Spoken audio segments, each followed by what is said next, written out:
Écoutez bien ça, c'est assez incroyable. Elle ne déménageait pas, elle restait dans mon appartement en impayé et en même temps, elle avait un appartement neuf à l'office HLM qu'elle ne payait pas non plus.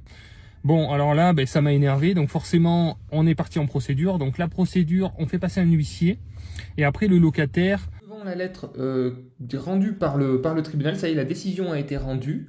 Donc, bon, je vous passe un petit peu tout ce qui s'est passé, puisque commission de surendettement. Bonjour à tous, bienvenue dans cette nouvelle vidéo. Alors, un sujet qui va changer totalement. Cette vidéo, c'est quelque chose qui m'est arrivé, que j'ai envie de vous faire partager, parce que c'est quelque chose qui peut vous arriver. C'est malheureusement le loyer impayé.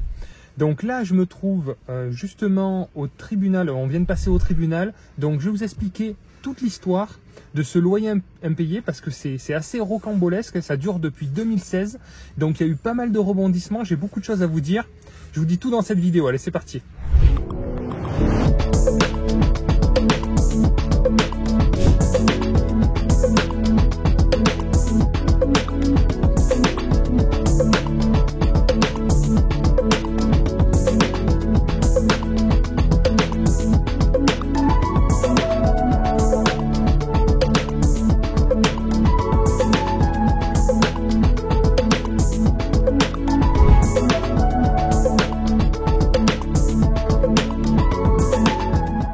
Si vous tombez sur cette chaîne par hasard, tant mieux, merci YouTube. Je suis un investisseur immobilier depuis plus de 12 ans. J'investis dans des immeubles de rapport, des locaux commerciaux, appartements, voilà. Je fais de la location longue durée, donc vous trouverez sur cette chaîne tout un tas de conseils qui concernent l'investissement immobilier de manière générale et surtout rentable. Et je co-dirige aussi la société Projet Locatif. Vous avez un lien en description. C'est une société spécialisée en investissement locatif qui peut vous proposer des projets rentables sur toute la France. Nous avons des conseillers spécialisés qui sont tous des multi-investisseurs et qui peuvent vous aider à optimiser le processus d'acquisition et à mieux sécuriser aussi vos investissements. Bon, voilà, j'ai fini mon pitch. Donc du coup, je vais vous expliquer un petit peu ce qui s'est passé avec cette locataire, cette histoire assez incroyable. Donc cette locataire, elle était déjà dans un immeuble que j'ai acheté moi en 2016. Voilà, donc c'était un marchand de sommeil. Clairement, c'était quelqu'un qui louait pour louer. Il faisait aucun travaux. Donc franchement, les appartements étaient en très mauvais état. Les locataires qui acceptaient de vivre dans ces conditions-là, franchement, c'était pas les meilleurs locataires. Donc forcément, il y avait beaucoup de CAF, enfin il y avait beaucoup de problèmes entre voisins. Il y avait beaucoup de problèmes à régler, hein, tout simplement. Donc j'ai acheté cet immeuble avec une super rentabilité. Par contre, la rentabilité était top, mais par contre, il y avait énormément de problèmes à régler. Donc, je savais pourquoi il y avait beaucoup de rentabilité. Mais moi, je savais ce que je voulais faire avec cet immeuble. Je savais qu'il y a un potentiel d'évolution de loyer. La base de l'immeuble était vraiment top. Je vous mettrai quelques photos. Vous allez voir, ça va défiler. L'immeuble était magnifique. Une structure béton. Les appartements en soi étaient bien desservis. C'était des grands apparts. Donc, il y avait 7 F2 et 5 F1 dans cet immeuble. Que j'ai payé 350 000 €, tout compris, voilà, pour 12 appartements, donc c'est vraiment pas cher sur mon secteur.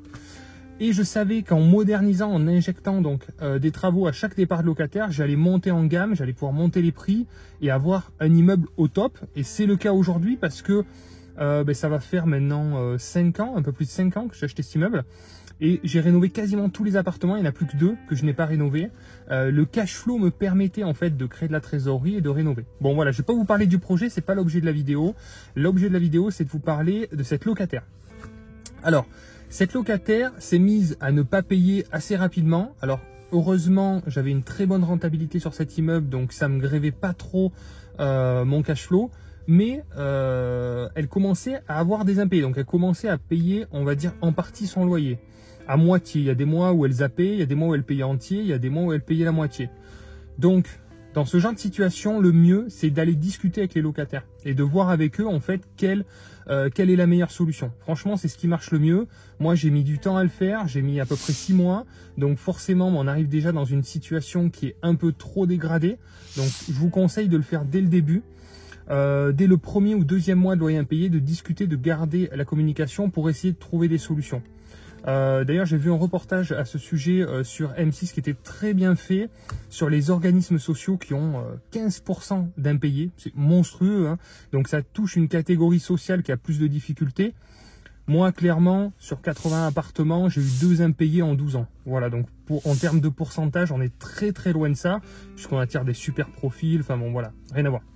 Donc, je vais voir cette personne et je lui demande ce qui se passe. Je lui dis, je vois que vous avez quelques difficultés à payer votre loyer, qu'est-ce qui se passe? Bon, là, forcément, cas particulier, elle venait de perdre son travail, adulte handicapé, du coup, moins de revenus. Donc, je comprends un peu la situation, je dis, ok, bon, je comprends mieux. Et je vais vous aider, parce que moi, je trouvais que c'était mon rôle, finalement, de l'aider aussi à se débrouiller. Donc, je l'ai mis en relation avec une assistante sociale, qui l'a aidé à monter un dossier. Donc là, c'était pareil, c'était un peu compliqué. Mais elle a monté un dossier d'aide exceptionnelle pour une créance de dette de loyer. Et donc, elle a obtenu ses aides. Donc, il y avait un peu plus de 3000 € de créance à ce moment-là. Elle a obtenu ses aides. Sauf que moi, j'en ai jamais vu la couleur en fait. Elle les a perçues directement. Et c'est ça que je trouve incroyable. C'est qu'en fait, elle a perçu les aides. Moi, j'en ai jamais vu la couleur. Donc, je suis allé la voir. Je suis allé chez elle. Et effectivement, elle s'était fait plaisir. Donc, voilà. Donc, bon, je vous passe les détails. Mais des pots, vous savez, les pots à tabac, là, il y en avait partout, des pots de cigarettes, un peu de bouteilles d'alcool avec ses fils. Bon, voilà, c'était un peu le bazar. Donc, j'ai pas trouvé ça cool parce que moi, j'ai voulu l'aider. À partir de ce moment-là, elle a plus du tout payé. Donc là, clairement, par contre, elle a arrêté de payer totalement. Bon, alors là, ça m'a énervé. Donc forcément, on est parti en procédure. Donc la procédure, on fait passer un huissier. Et après, le locataire doit régulariser le loyer assez rapidement. Et si c'est pas fait, on passe au tribunal. Donc ça, c'était déjà il y a pas mal de temps. Donc évidemment, elle n'a pas régularisé. Donc on a eu une convocation au tribunal. Entre-temps, forcément, les loyers impayés s'accumulaient. Donc j'étais en contact avec son assistante sociale. On lui a trouvé une solution de relogement dans une solution HLM. Sauf qu'elle ne déménageait pas. Écoutez bien ça, c'est assez incroyable. Elle ne déménageait pas. Elle restait dans mon appartement en impayé. Et en même temps, elle avait un appartement neuf à l'office HLM qu'elle ne payait pas non plus. Donc elle se retrouvait avec 2 loyers impayés, 2 appartements. Je trouvais ça dingue. Donc je suis retourné la voir pour comprendre ce qui se passait. Donc là, elle avait quelques difficultés à trouver comment déménager. Donc apparemment, c'était ça son problème. Donc je dis, ça fait 2 mois que vous accumulez 2 loyers impayés pour moi et 2 mois pour l'office HLM. C'est dur à dire. Je pense que vous allez vous mettre vraiment dans une situation délicate.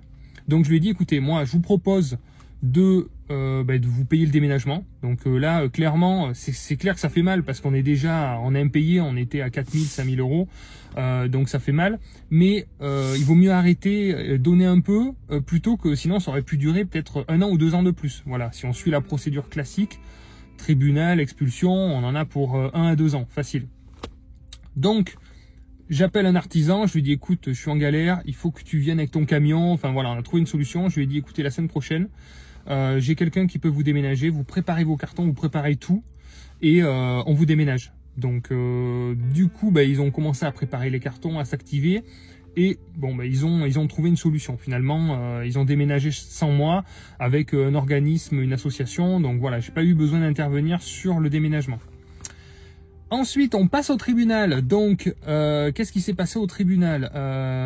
Alors, en fait, le dossier de tribunal a poursuivi, a dit qu'elle devait payer, en fait, tout simplement. Donc, qu'est-ce qu'ils ont fait? Donc, il faut savoir que socialement, c'est des gens qui ont des petits moyens et qui ont énormément d'aide. Donc, clairement, elle a eu les avocats, elle a eu tout ce qu'il fallait. Donc, bon, moi, j'ai pas pris d'avocat. Je me suis défendu tout seul. Et du coup, c'est assez formateur. Et je vais vous dire justement, au niveau du tribunal, on est passé en cours d'appel. Je vais vous expliquer un peu comment ça se passe. C'est assez intéressant. Et en fait, du coup, elle a demandé un dossier de surendettement pour annuler la dette. Donc, bon, là, j'étais un peu fou, quoi. Je me suis dit, non, mais c'est dingue.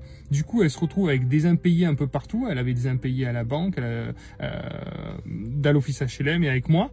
Et on peut tout lui effacer d'un seul coup. Donc, moi, j'ai refusé. Donc, je suis allé au tribunal pour défendre mon dossier.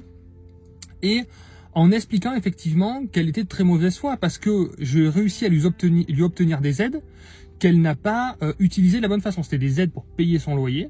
Et elle les a dépensées autrement. Donc là, dans ce cas-là, effectivement, le tribunal a jugé qu'elle était de mauvaise foi et elle a ordonné à payer. Donc il y a un échelonnement qui était assez long, hein, c'est un échelonnement de c'était 50 € par mois, vous voyez, donc c'était vraiment très très long. Mais au moins, je trouvais que c'était bien parce qu'au moins, elle devait payer quoi. Alors elle a fait appel, évidemment. Donc c'est là où on en vient à la journée d'aujourd'hui, là où je viens de passer en cours d'appel. Elle a fait appel de cette décision, bien sûr avec une avocate. Hein. Donc là, il y avait l'avocate, elle a plaidé, moi j'ai plaidé, quoi, ma façon, on va dire. Mais c'était sympa, c'était hyper formateur. Voilà, je trouve ça super, quoi, en fait. Et donc là, en cours d'appel, clairement, en fait, le juge m'explique qu'il se retrouve dans une situation délicate. En fait, il comprend ma situation, il la comprend tellement qu'il aimerait juger, évidemment, cette dame à payer, mais que, en fait, déjà, il ne peut pas, comme il y a plusieurs organismes, elle doit un peu d'argent à la banque, elle doit de l'argent aux offices HLM, si il ordonne de payer, il ordonne à tous les organismes de payer. Et l'avocate, en contrepartie, a expliqué qu'elle n'avait pas les moyens, tout ça. Donc moi, j'ai dit, la durée me pose pas de problème, on peut même mettre 25 € par mois, c'est juste une question de principe. Cette personne a été de mauvaise foi, et je trouve que si on lui permet une fois d'effacer sa dette, elle va recommencer. En fait, elle va se dire, c'est très simple, moi ça m'a rien coûté, j'ai fait des procédures, ça ne lui a rien coûté du tout, elle a pris des avocats, et au final, elle a gagné. En plus, ça fait des années que ça dure. Donc, par principe, je trouve que ça se fait pas.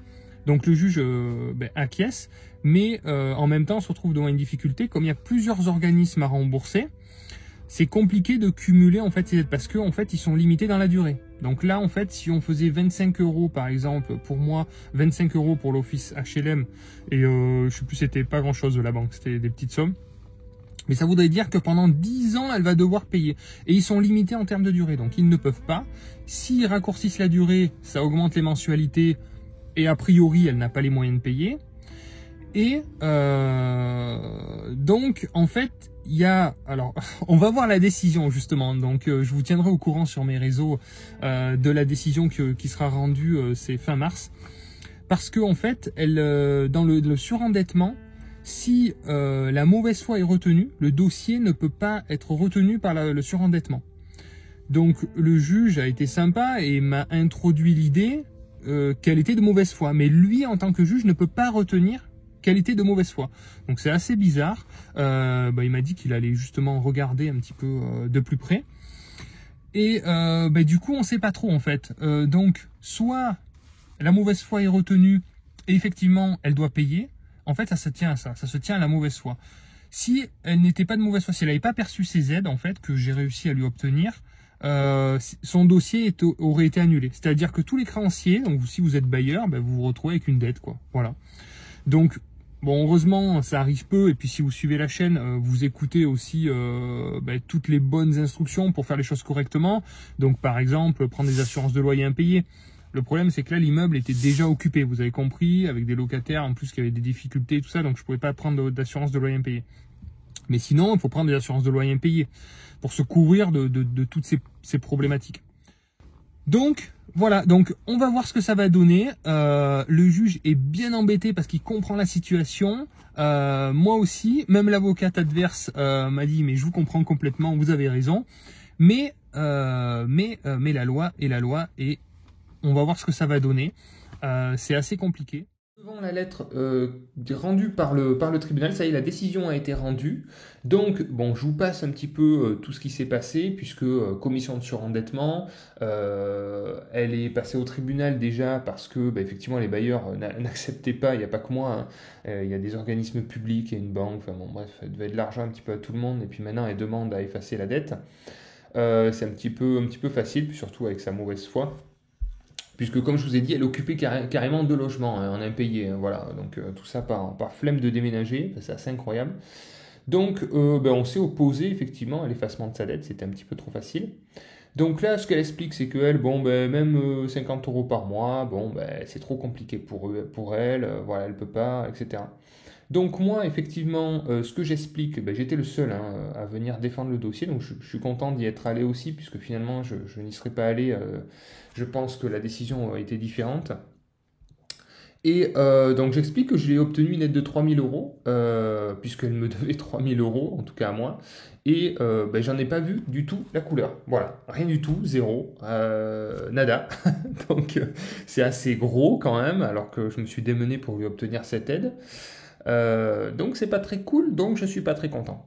Donc voilà, donc bon, les autres créanciers ne sont pas là. Ensuite, donc on oppose bien sûr la mauvaise foi. Et c'est vraiment cet article-là, c'est cette mauvaise foi qui fait qu'elle est déboutée finalement de cette demande d'effacement de la dette. Sans ça, en fait, on peut rien faire. Voilà, s'il n'y a pas de mauvaise foi, en tant que propriétaire bailleur, on est un peu comme un con. On est là, on regarde, bon ben voilà, on tire un trait sur la dette, terminé, vous en assumez les conséquences. On ne regarde pas si vous avez des crédits, des taxes foncières à payer, enfin des charges énormes. On s'en fout, on efface la dette et puis terminé. Donc là, clairement, il y avait vraiment de la mauvaise foi. Donc on l'a bien relevé. Et donc voilà, je soutiens qu'elle a eu une aide de 3 000 euros. Et elle ne contredit pas, puisque de toute manière j'ai les preuves et j'ai les documents qui vont en ce sens. Et ce qui s'est passé, la deuxième chose aussi qu'elle a mal géré, c'est qu'elle n'a pas payé en fait sur la première audience où elle a été condamnée à verser. Elle n'a rien versé entre la première audience et l'appel. En fait, elle aurait dû montrer de la bonne foi en versant au moins 50 euros par mois, par exemple, ou quelque chose comme ça. Ça aurait été un petit peu plus compliqué de prouver sa mauvaise foi, mais entre les deux, à partir du moment où elle a été condamnée, elle aurait dû commencer à payer. Et elle n'a pas payé. Et donc là, ça aggrave son cas, puisque pour le coup, ça relève vraiment de la mauvaise foi. Et donc voilà, elle doit être déchue du bénéfice de la procédure de surendettement par application. Donc bon, je vous tease un peu le truc, mais voilà, elle est déboutée.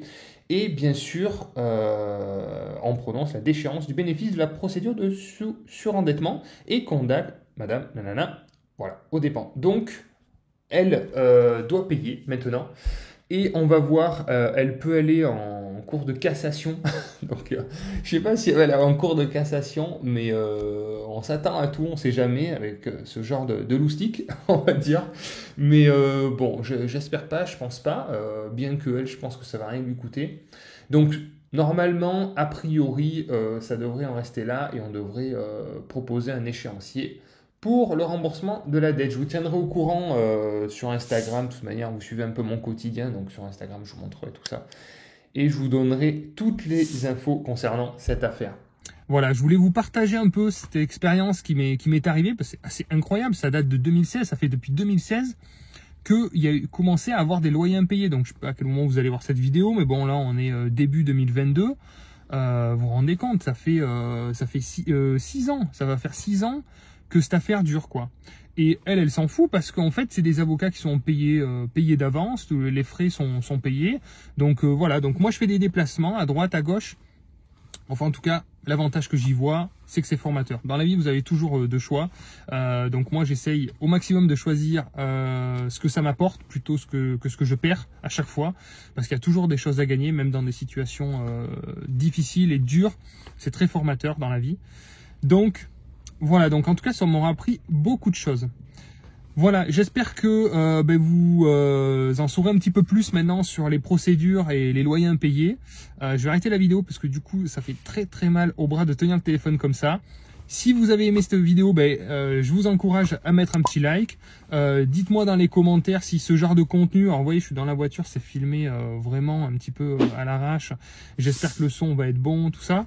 Dites-moi si ça vous plaît pour que je vous partage plus de quotidien comme ça, parce qu'il m'arrive beaucoup de choses, hein, quand on commence à avoir beaucoup d'immobilier, il se passe beaucoup de choses. Dites-moi si ça vous plaît, et puis je continuerai à partager, et puis on continue aussi les vidéos terrain qui vous plaisent aussi beaucoup. Merci d'avoir regardé la vidéo, à bientôt les investisseurs, ciao.